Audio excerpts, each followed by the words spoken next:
তুমি ভেবেছ কি মনে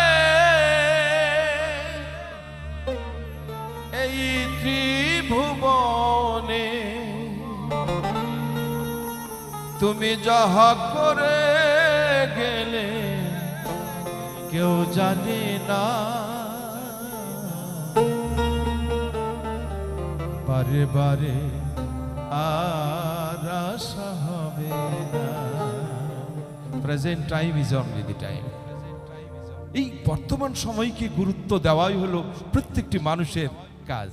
এমন মানব জনম আর হবে না, বারে বারে আর আশা হবে না। তুমি ভেবেছ কি